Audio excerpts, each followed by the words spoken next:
성탄절은 절기 중에 가장 큰 절기입니다. 세상에서 가장 큰 소식이요, 가장 기쁜 소식이요, 가장 좋은 소식이 주님의 탄생입니다. 그래서 우리는 감격과 감사가 지금 넘치고 있는 것입니다. 사람은 누구나 다 죄인입니다. 로마서 3장 10절, 의인은 없나니 단 하나도 없다고 성경은 말해요. 그렇기 때문에 남을 비판하거나 쑥덕대거나 남을 손가락질하거나 남을 업신여기는 자격이 있는 사람이 아무도 없습니다. 저도 없습니다. 장로님들도 안 됩니다. 아무도 안 됩니다. 다 죄인이기 때문에 죄인이 죄인을 어떻게 추궁할 수 있습니까? 그러나 사람은 누구나 다 죄를 졌어요. 죄 없는 사람이 아무도 없어요. 마음으로, 생각으로, 행동으로 다 죄를 졌어요. 그러기에 누구나 다 멸망받을 수밖에 없어요. 영원한 지옥에 갈 수밖에 없어요. 로마서 6장 23절, 죄의 싹은 사망이요 하나님의 은사는 그리스도 예수 우리 주 안에 있는 영생이니라 분명히 말씀합니다. 죄의 문제를 해결하여야 멸망받지 않습니다. 죄의 문제를 해결하실 분은 오직 죄 없는 분만이 할 수 있어요. 그분은 하늘에 계신 하나님 아버지 한 분이신데, 그분이 우리를 구원받게 하기 위하여 자신이 도성인신하셨어요. 말씀이 육신이 되어 이 땅에 오셨어요. 사람의 형체를 가지고 이 땅에 오신 거예요. 이걸 인카네이션 하셨습니다. 성육신 하셨습니다. 그분이 이제 오신 예수 그리스도이십니다. 그분은 하나님이십니다. 만왕의 왕이십니다. 대선지자입니다. 대제사장이십니다. 메시아입니다. 구세주이십니다. 그분이 이 땅에 전 인류를 구원하시려고 탄생하신 것입니다. 이보다 더 기쁘고 이보다 더 즐겁고 이것보다 더 축제가 어디 있고 기쁜 일이 어디 있습니까?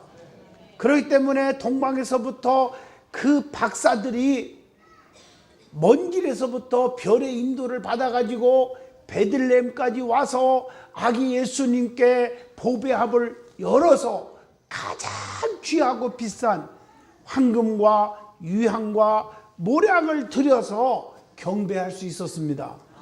오늘 성탄절을 맞이하여 세상의 사람들은 자기들의 축제인 양 죄짓고 퍼마시고 싸움박질하고, 그래서 경찰서에 가면 1,000만 원이요, 유치장이요. 또 대학병원 응급실 중환자실 난리도 아니요, 난리도 아니요. 서로 싸우고 물고 뜯고 자기들의 축제인 것처럼 착각에 빠지는 사람들이 얼마나 많은지, 진정한 기쁨의 소식의 주인공이신 예수님께 나와 경배를 드리지 않는 그 모습들을 보면서 가슴이 아프지 않을 수가 없습니다. 우리는 그분 때문에 구원받은 택한 백성들입니다. 진정으로 예수님의 탄생을 축하하며 경배하는 시간이 되시기를 주의 이름으로 축원합니다. 저는 부족하지만 어제 저녁에도 사모와 같이 밤 12시 늦게까지 성전에 엎드려 기도합니다. 오늘 성탄 이브날 많은 사람들이 세상에서 향락에 덧지하고 주님의 오심을 잘못 알고 있는 백성들을 구원하여 주시옵시고, 지금까지 오늘 여기까지 오게 되신 하나님의 은혜 너무 감사하고, 나의 앞길도 주님이 책임져 주시고 우리의 가는 길마다 기적이 일어나게 해 주시옵다고 기도를 했더니 얼마나 강같이 평화가 임하는지 몰라요. 진정으로 예수님의 탄생을 축하하며 그분께 경배하는 시간이 되시기를 진심으로 주의 이름으로 축원드립니다. 그러면 제일 먼저 성탄절을 통해서 주시는 그 주님의 은혜의 메시지를 찾아보고자 합니다. 첫째로 이제 가장 중요한 것은 요셉의 얘기를 빼놓을 수가 없죠. 육신적으로 예수님의 아버지이신 요셉의 의로움을 본받는 시간이 되어야 합니다. 마태복음 1장 19절부터 20절을 보면 우리에게 알려주고 있습니다. 약혼한 여자가 있었어요. 그 이름이 마리아예요. 그런데 그 여자가 이상한 일이 소문이 나는 거예요. 아기를 가졌다는 거예요. 임신했다는 거예요. 나는 손도 안 잡았는데 이게 날벼락 같은 소문이 이게 웬일입니까? 여러분 같으면 세상 말로 뚜껑이 열리겠죠. 그리고 막 배 죽인다고 난리 났겠죠. 오늘 요셉도 사람이지만 그가 그런 상황에 어떤 태도를 취했을까? 우리가 세상에 살다 보면 억울한 일, 누명 쓴 일, 속상한 일, 진짜 뚜껑이 열릴 일들이 한두 가지입니까? 그럴 때마다 오늘 요셉을 한번 생각해 보시기를 주 이름으로 부탁합니다. 요셉은 가만히 끊고자 하는 의로움을 보였어요. 마태복음 1장 19절. 처음에는 아마 그랬을 거예요. 내가 조용히 물러나면 됐지, 저 여자 내가 소문내서 돌로 찍어서 죽이면 무슨 소용이 있겠나. 아마 그런 생각을 했을 거예요. 성경에 보면 요셉이라는 사람이 둘이 나오죠. 하나는 우리 예수님의 육신의 아버지 요셉, 구약에 나오는 요셉 있죠. 그 요셉은 야곱의 11번째 아들 말입니다. 그 요셉도 비슷해요. 이름대로 사는 것 같아요. 보디발의 집에 종으로 갔는데, 아니 거기서 하나님이 인정해 주니까 그 집의 살림을 다 맡아서 가정 총무 일을 맡았어요. 그런데 아니 세상에 그의 아내가 요셉이 너무 멋있었나 봐요. 그 유혹을 했는데 물리쳤어요. 그랬더니 뒤집어 쓰워가지고 완전히 요셉이가 어디 갔어요? 감옥에 갔어요. 그런데 인간적으로 말하면 그의 남편 보디발한테 인정을 받았던 사람이에요. 나 아니야. 네 마누라 교육 똑바로 시켜, 단속시켜. 이럴 수가 있냐. 나 억울해. 그랬으면은 아마도 그 마누라는 아마 율법에 의해서 패 죽였을 거예요. 그리고 그 가정은 깨졌을 거고. 그런데 요셉은 내가 참 고난받으면 됐지. 하나님은 알아주면 되겠지. 그래가지고 누명을 뒤집어 쓰고 감옥에 간 거예요. 누구는 아셔요, 그걸? 하나님은 아신다고. 히브리서 11장 6절. 하나님은 상 주시는 분. 시편 138편 반드시 보상해 주시리라. 하나님이 보상해 줬잖아요. 보디발보다 더 높여 주시잖아요. 그 나라의 살림을 다 책임지는, 나라의 살림을 책임지는 총리가 되었잖아요. 원수 앞에 상을 베푸시는 하나님이십니다. 오늘 요셉의 그 믿음을 보시고 가만히 끊고자 하는, 조용하는 그 인격, 하나님이 다 아시는 줄로 믿습니다.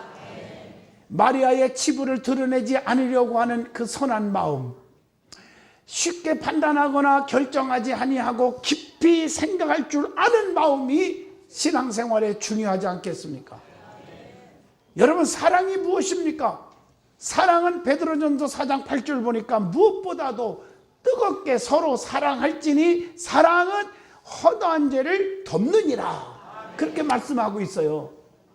그래서 예수 믿는 그리스도인들이 삼가해야 할 일이 있어요. 뭘 삼가해야 될까? 성경대로 우리는 살아야 돼요.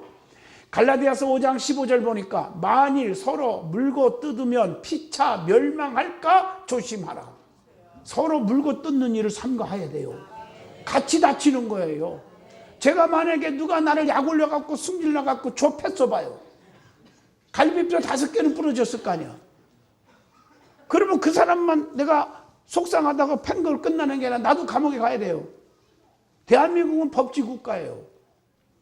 법으로 해야지. 내가 주먹으로 내가 심판하면 돼요? 그걸 잘하는 사람이 다윗이라니까. 사울이 자기를 죽이려고 했던 원수지만 죽일 수 있는 기회가 왔어도 안 죽였어요. 심판은 하나님 앞에 맡기는 거예요. 하나님이 살아계시니까 그분이 하시는 거예요. 그래서 원수 앞에 상을 베푸고, 사울은 비참하게 버림받고 죽었지만 다윗은 만세반석이요. 평생 죽을 때까지 왕중왕이 되었어요. 얼마나 쓰임 받았어요. 심판을 하나님께 맡기는 거예요. 물고 뜯고 헐뜯고 내가 심판하고 재판하려고 하지 않기를 주의 이름으로 축원합니다. 악을 악으로 갚지 말고 항상 선을 쫓아야 한다. 데살로니가전서 5장 15절에 그렇게 말씀하고 계십니다. 그리고 갈라디아서 5장 26절 보면 헛된 영광을 구하여 서로 노엽게 하거나 서로 투기하지 말지니라. 서로 투기하는 일을 삼가해야 됩니다. 시기 질투하는 일을 삼가해야 됩니다. 야고보서 5장 9절 서로 원망해서는 안 됩니다. 원망하지 마시기를 원합니다. 예? 하나님은 다 아셔서 우리의 삶을 도와주시고 우리 억울한 누명도 벗겨주시고 책임져 주시는 하나님이셔요. 제가 고난을 당해보니까 그렇더라고요. 하나님이 다 맡겼더니 하나님이 다 알아서 하시더라고요. 그래서 나에게는 기쁨이 있고 그들에게는 힘들게 하더라고요. 하나님 앞에, 하나님, 저도 어제 기도했어요. 하나님 아버지, 나의 장애물이 있습니까? 그들을 하나님 다 옛날에는 처단해 주시고 없애버려 주세요. 그렇게 기도했는데 어제 기도가 바뀌더라고요. 엎드리니까 하나님 그들을 용서해 주세요. 하나님 그들이 변화되게 해주세요. 잘 되게 해주세요. 그래서 하나님의 살아계심을 알게 해주세요. 그렇게 기도가 나오더라니까요. 그럼 하나님이 알아서 하겠죠. 그래서 시브리서 10장 24절에 서로 돌아보아 사랑과 선행을 격려하며, 서로 돌아볼 줄 알아야 돼요. 이웃을 돌아봐요. 그래서 서로 남을 어려움 당하면 불쌍히 여길 줄 알아야 돼요. 에베소 4장 32절 서로 친절하게 하며 불쌍히 여기며 서로 용서하며, 용서하기를 하나님이 그리스도 안에서 너희를 용서해 준 것 같이 용서해 주라, 그렇게 말씀하고 계신 줄로 믿습니다. 스스로 큰 자가 되려고 하지 말고 낮은 자가 되라. 마가복음 9장 34절 그들이 잠잠하니 이는 길에서 서로 누가 크냐 하고 쟁론하였음이니라. 여러분 성경을 보세요. 높아지려면 낮아져요. 낮아지려면 높여진다고 했어요. 성경이. 벼이삭도 영그르면 영글수록 고개를 숙여요. 영글지도 않는 것들이 주인의 은혜도 모르고 고개를 빳빳이 서가지고 지나가는 주인은 눈을 콕콕 찔러서 눈병을 누게 만들고, 나도 옛날에 시골에서요, 세상에 은혜도 모르고 여기에 눈을 찔러갖고 내가 눈병을 나가지고요, 하여튼 3일 동안 힘들었다니까요. 낮은 자가 되기를 원합니다. 그리고 에베소 4장 2절 보면 모든 겸손과 온유로 하고 오래 참음으로 사랑 가운데서 용납하라. 서로 비판하지 말고 서로 용납하기를 원합니다. 그래서 서로 비판하는 일을 삼가해야 합니다. 마태복음 7장 1절 비판하지 않으려거든 비판을 받지 않으려거든 비판하지 말아라. 서로 비판하면 그것으로 비판을 받게 된다고 마태복음 7장 2절에 분명히 말씀하고 계십니다. 서로 정죄하면 정죄받고 용서하면 용서받게 되는 것이 누가복음 6장 37절 하나님의 말씀의 진리요 원리라고 했어요. 원리. 그래서 우리가 성도들이 서로 섬기고 봉사하는데 내년에 또 좋은 일꾼들이 임명받을 텐데요, 여러분들이요 성도들은 서로 섬기는 믿음이 있기를 원합니다.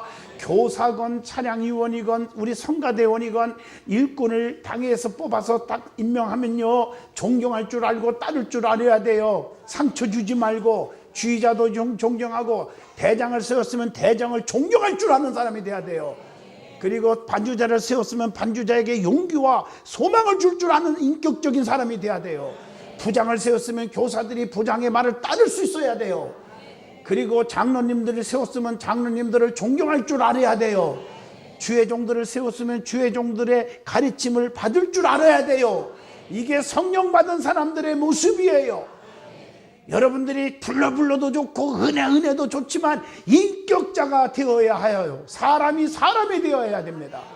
사람이 안 되면 어떻게 되겠어요? 안 됩니다. 서로 정죄하면 안 돼요. 정죄하면 정죄받아요. 용서하면 용서받고요.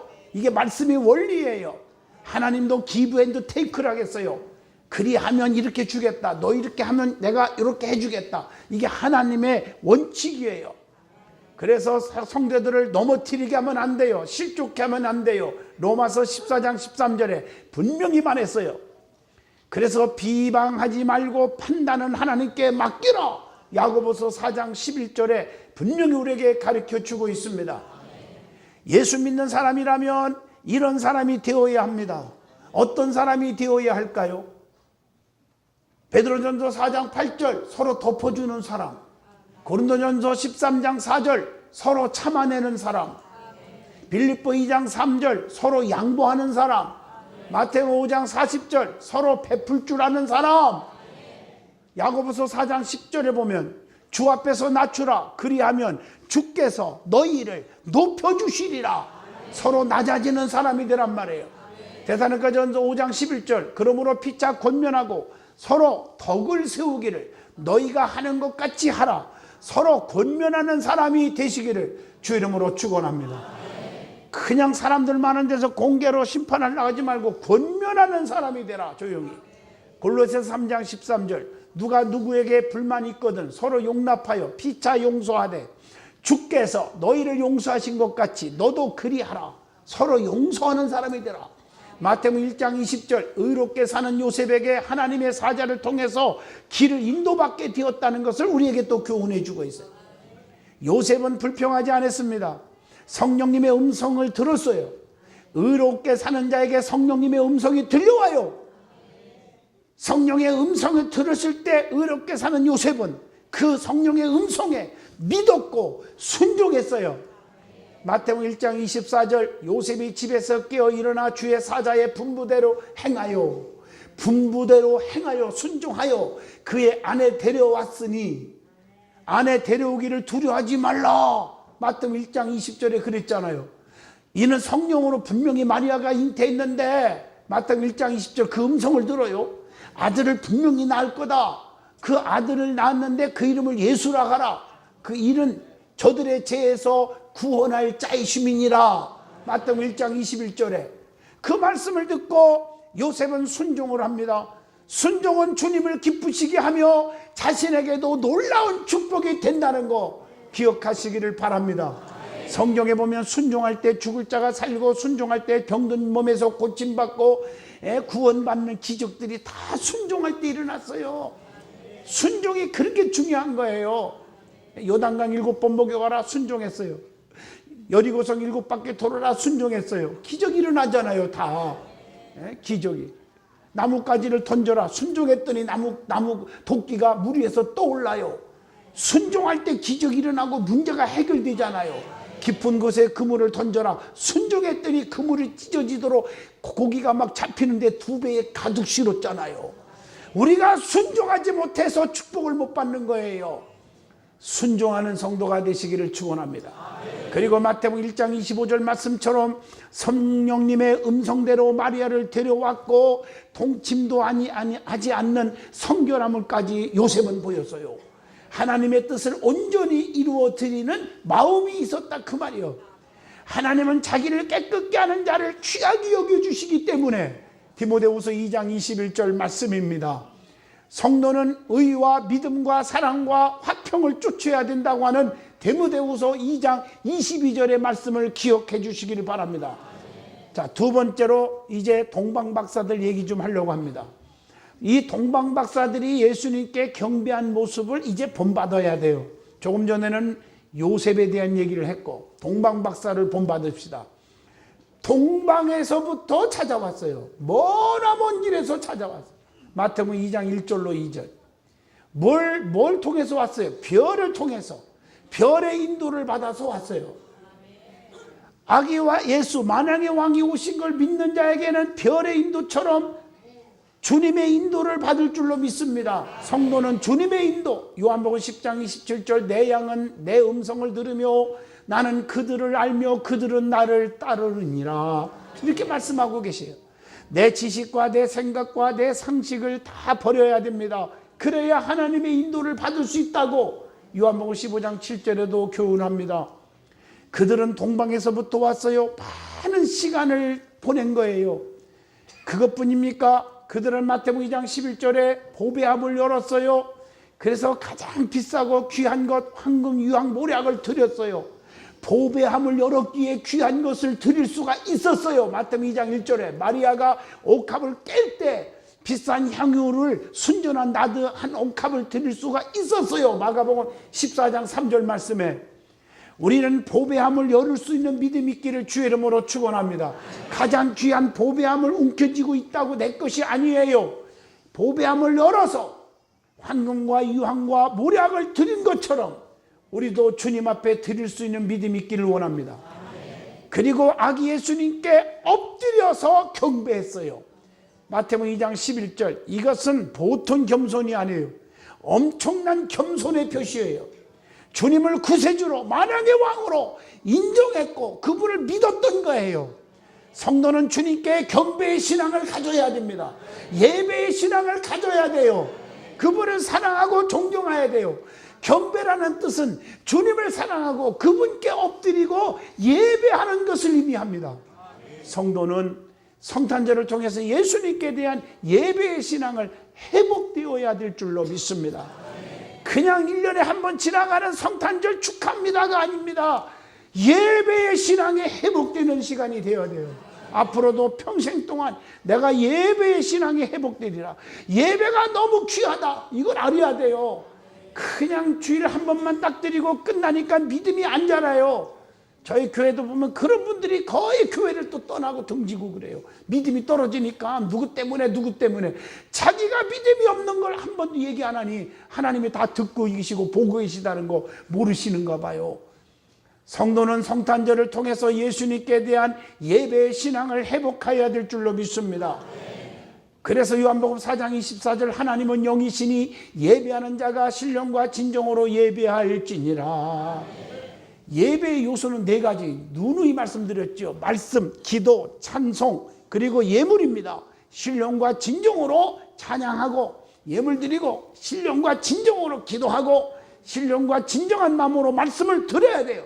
하나님 말씀 듣는 시간 사모해야 되는데 말씀 듣는 시간에 여기 앉아갖고 딴 생만 하고 앉아서 성경이나 읽고 앉았고 그러니까 시험 들고 잘못된 영에 빠져서 교회를 떠나는 거예요. 앉아서 잘라고 하고 말씀 듣는 시간에 자면 되겠습니까? 오늘 딴 생각에 꽉 차 있고요. 오늘 그러면 안 돼요. 우리가 진정과 신령으로 예배를 드릴 수 있기를 축원합니다. 이런 자가 은혜를 받는 거예요. 말씀 듣는 도중에 말씀은 보지를 않아요. 이 말씀을 들으려고 하질 않아요. 마귀용에 사로잡힌 자들이 있어요. 예배 시간에 보면. 절대 그런 신앙생활하면 안 돼요. 예배가 신령과 진정의 예배로 회복되기를 축원합니다. 그리고 동방박사들은 사탄의 거짓에 넘어지지 않았다는 거예요. 헤롯이요 거짓말로요 나도 예수님 나신 것을 알려주면 내가 돌아오는 길에 알려주면 나도 가서 진짜 경배할게. 마태복음 2장 7절로 8절에 아주 근엄하게 거짓말을 해요. 그런데 꿈에 성령님께서 지시해 주십니다. 다른 도시로 가라. 이거 가짜다 그 말. 마태복음 2장 11절. 여러분들도 그런 은사를 받으시길 바라요. 그런 은혜를 받으시길 바라요. 그래서 여러분 다치지 않아야 돼요. 죄짓지 않아야 돼요. 하나님 성령의 음성을 들을 줄 알아야 돼요. 가짜는 가짜인 것을 알아야 되는데 모르니까 사기당하고 그냥 울고 불고 난리도 법석들 떨지요. 성령 충만한 사람들이 거의 사기 안 당해요. 충만한 사람들은. 성도는 성령님의 인도를 받아야 마귀의 꼬임에 마귀의 장난에 넘어지지 않을 줄로 믿습니다. 거짓말도 2가지가 있어요. 선한 거짓말, 악한 거짓말. 선한 거짓말 여호수아 2장 5절에 기생 나합이 보세요. 나합은 주의 종인 걸 알아보고 주의 종을 목숨 걸고 감춰줬거든요. 그리고 없어 이렇게 거짓말 했거든요. 그건 선한 거짓말이에요. 그래서 여리고성이 무너져 심판 때 다 망하고 다 죽었지만 그 집구석은 다 살았어요. 아시죠? 악한 거짓말 헤롯 왕은요 거짓말로 나도 동방박사들에게 거짓말하는 거예요. 나도 경배하러 갈게. 마태복음 2장 8절이 새빨간 거짓말이에요. 오늘 이런 자가 되지 않기를 원해요. 가룟 유다 나 뼈 사랑해요. 입 맞췄어요. 완전 거짓말이에요. 자, 2번째 은혜 받을 말씀은 예수님의 성탄을 통해서 성도가 가져야 할 믿음의 자세가 있어요. 그게 뭘까? 첫째, 주님의 마음을 감동케 하는 믿음을 가져야 합니다. 마태복음 9장 20절로 22절 혈육병 환자 12년 동안 죽기 기다린 여자도 내가 옷깃만 만져도 내 병 낫겠다. 주님의 마음을 감동케 해서 살았어요.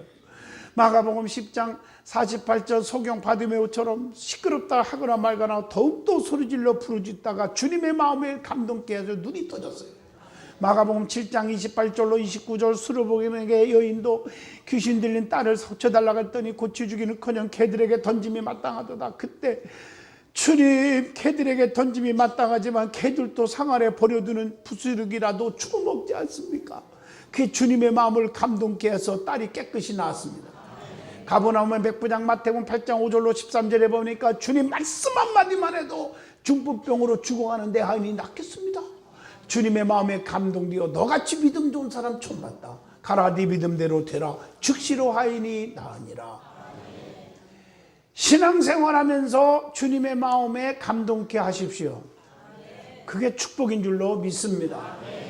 교회 안에서 교회의 마음에 감동도 안 주는 분들, 주의 종 마음에 감동도 안 되는 분이 어떻게 하나님 마음을 감동 준다? 거짓말입니다. 감동 주는 성도가 되세요. 좀 진실한 성도가 되십시오. 2번째로 성도는 그리스도인의 마음을 가져야 돼요. 빌립보 2장 2절로 3절이에요. 우리 주님의 성탄을 통해서 주님의 마음을 간직하시길 바랍니다. 그게 어떤 마음이냐? 빌립보 2장 2절 마음을 같이하여 같은 사랑을 가지고 같은 뜻을 합하여 한 마음을 품으라 하나 되는 마음을 가지시기 바랍니다. 뜻을 같이 하라겠어요. 빌립보 2장 2절에 사도 바울도 하나 되기를 원했잖아요. 에베소 4장 3절 평안에 매는 줄로 성령이 하나 되게 하신 것을 심소 지켜라 그랬거든요. 그리고 빌립보 2장 3절 낮아지는 겸손한 마음을 가져야 돼요. 이게 주님의 마음이에요. 고린도전서 13장 4절에 보면 교만하지 말으라고 그랬어요. 그래서 로마서 1장 20절 높은 데 뜻을 품지 말으라고 한 거예요. 겸손한 마음을 가지시기 축원합니다. 하나님은 교만한 자를 물리치시고 겸손한 자에게 은혜를 베풀어 주시나니 베드로전서 5장 5절에. 자, 세 번째로 남을 돌아보는 마음을 가져야 돼요. 사랑의 마음을 가지란 말이에요. 이웃을 돌아봐야 돼요. 강도 만난 사람을 돌아본 사마리아 사람처럼 어려운 사람을 돌아볼 수 있기를 축원합니다. 그래서 사도행전 16장 9절에 보면 사랑의 손길이 필요한 것을 돌아봐야 한다. 그래서 좌우를 보면 우리의 손길이 필요한 것이 얼마나 많은 줄 아십니까? 돌아볼 수 있기를 축원합니다. 결론 내립니다. 우리 성탄절은 가장 기쁘고 가장 즐겁고 가장 좋은 소식을 가져다 주는 날이에요. 그래서 최고의 감사를 드리는 날이에요. 진심으로 오신 예수님을 맞이하여 그분을 사랑하고 그분께만 경배하고 그분을 본받는 성도가 되시기를 주님의 이름으로 축원드립니다.